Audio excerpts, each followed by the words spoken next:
Hey you guys, yesterday I made 3 boards. These are slicing cheese boards. I'm gonna show them to you really quickly. Now this is the first one. This is a size small. We will be making a larger one today, and this is the one I'll be keeping by myself because I already used it yesterday to try it out.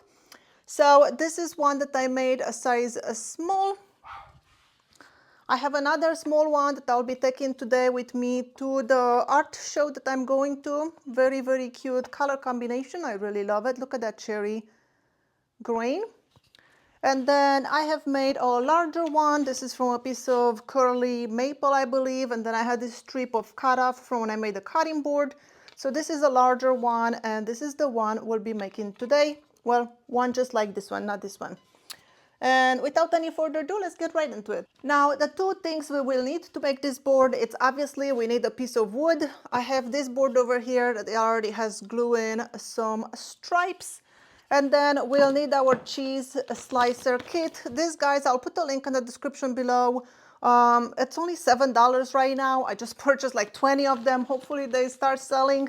So this is what I'll be making, a whole bunch of them, and this is the one that was a size small. As you can see, it's empty because I used it.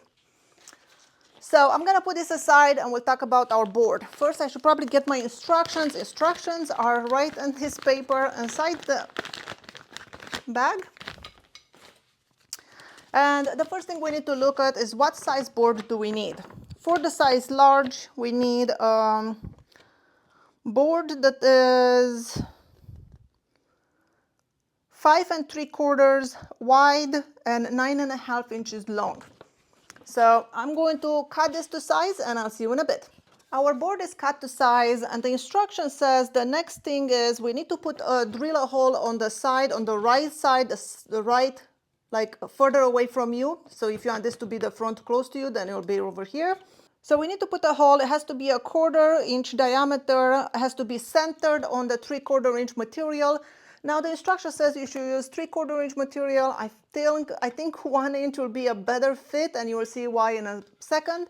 But this one is just a tiny little bit over 3/4 inch, so we'll have to find the center of it, and then we'll put a 1/4 inch diameter hole, 5 inches from the front, so we'll measure from here to here.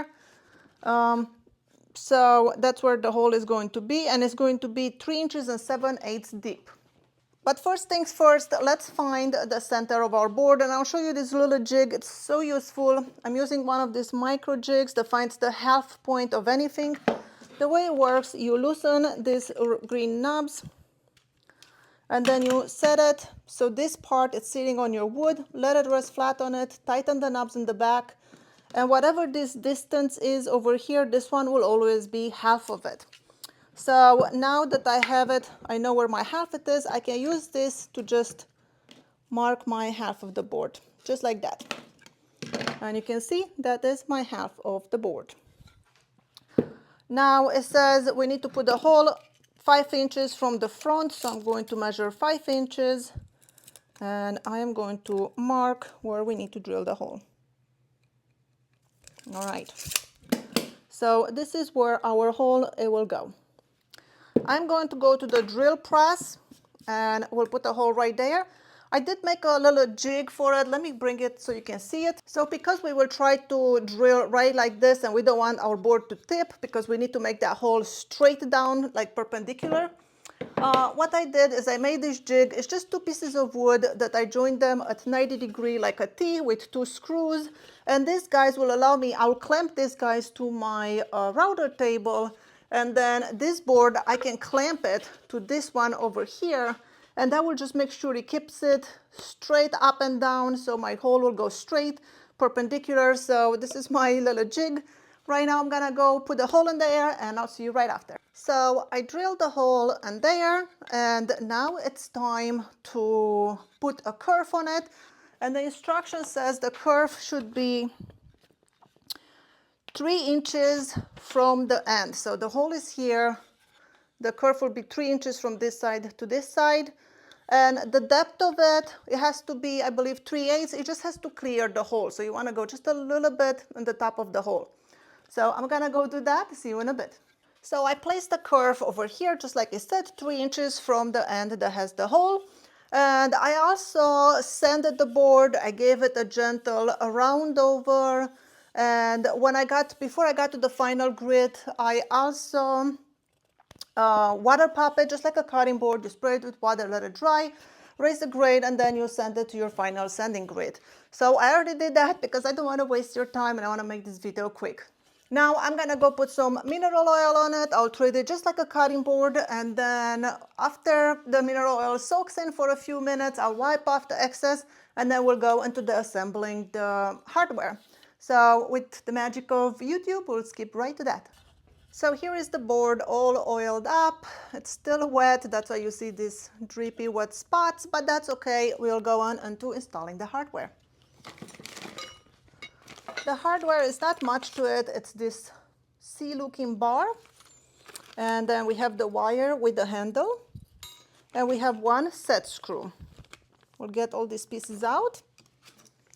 And then what we need to do, the C-looking bar has a longer arm and a shorter arm. The longer arm goes into the hole. The shorter arm has like a little hole in there. That's where you put your set screw. So I'm going to put this inside. And then I'm going to look as it goes through the kerf. I'm going to take my wire. You see it has a loop in there. And I need to thread that through that. I thread the loop through my handlebar as it goes through it.